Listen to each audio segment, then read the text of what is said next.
ரொம்ப நாளாகவே இந்த ஆர்டிஃபிஷியல் மல்லிகைப்பூ ஹேர் பேண்ட் வந்து ட்ரை பண்ணணும் அப்படின்னு நினச்சிட்டு இருந்தேங்க.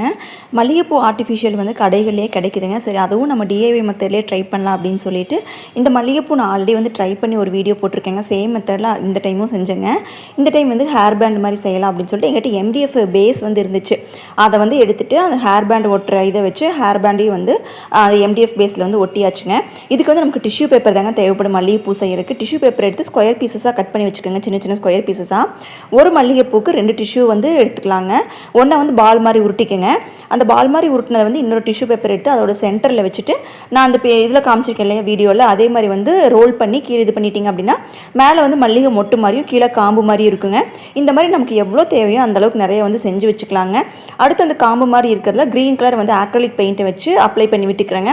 நீங்கள் வேணால் லைட்டாக ஒரு 2-3 ட்ராப்ஸ் வந்து ஃபெவிகால் கூட அது பெயிண்ட் கூட மிக்ஸ் பண்ணிவிட்டு போட்டிங்க அப்படின்னா இன்னுமே அது வந்து நல்லா ஸ்ட்ராங்காக பிடிச்சிக்குங்க. அதை கொஞ்சம் நேரம் ட்ரை பண்ண விட்டுடலாம். அது நல்லா காஞ்சதுக்கப்புறமா எக்ஸ்ட்ரா இருக்கிறதெல்லாம் கட் பண்ணி விட்டுறலாங்க. இப்போ நம்ம ஆல்ரெடி ஹேர் பேண்டை வந்து அந்த எம்டிஎஃப் பேஸில் வந்து ஒட்டி வச்சுருக்கோம் இல்லைங்களா, அது வந்து இப்போ நல்லா வந்து காஞ்சிருக்கும். இப்போ என்ன பண்ணலாம் அப்படின்னா இதுக்கு எல்லாத்துக்குமே நான் B7000 க்ளூ தாங்க யூஸ் பண்ணுறேன். ஸோ ஃபஸ்ட்டு வந்து அவுட்டர் லேயர்லேருந்து ஸ்டார்ட் பண்ணலாங்க. வெளியே ஃபுல்லாக வந்து எம்டிஎஃப் போர்டில் வந்து அந்த B7000 க்ளூ வந்து நல்லா அப்ளை பண்ணிவிட்டு இந்த மல்லிகைப்பூ நம்ம செஞ்சு வச்சுருக்கோம் இல்லைங்களா, அதை எடுத்து வந்து அப்ளை பண்ணிக்கலாங்க. சப்போஸ் நீங்கள் வீட்டில் யாராவது இந்த மாதிரி ட்ரை பண்ணி பார்க்குறீங்க, உங்கள்கிட்ட எம்டிஎஃப் பேஸ் இல்லை அப்படின்னா நம்ம வீட்டில் இந்த திங்ஸ் எல்லாம் வாங்கினா அட்டைப்பெட்டி வரும் இல்லைங்களா, அந்த அட்டைப்பெட்டியை கூட நீங்கள் ரவுண்டாக கட் பண்ணிவிட்டு அதில் கூட இந்த மெத்தடில் வந்து ட்ரை பண்ணி பாருங்கள்.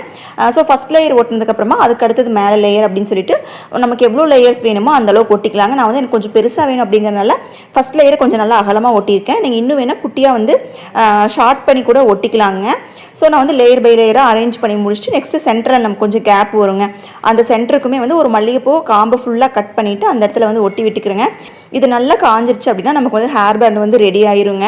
ஃபைனல் ரிசல்ட் பார்க்குறதுக்கு நல்லா இருந்துச்சுங்க. சப்போஸ் எங்கேயாவது ஃபங்க்ஷனுக்கு கோயிலுக்கெல்லாம் போகும்போது பூ கிடைக்கல அப்படின்னா இந்த மாதிரி ஹேர் பேண்ட் செஞ்சு யூஸ் பண்ணிக்கலாங்க. இதில் வந்து ஆல்ரெடி நான் பூ கோர்த்து வைப்போம் இல்லைங்களா, அதே மாதிரி ஒன்று ட்ரை பண்ணி பார்த்தா அதுவுமே நல்லா வந்துருந்துச்சு. சப்போஸ் உங்களுக்கு தேவை அப்படின்னா ட்ரை பண்ணி பாருங்கள்.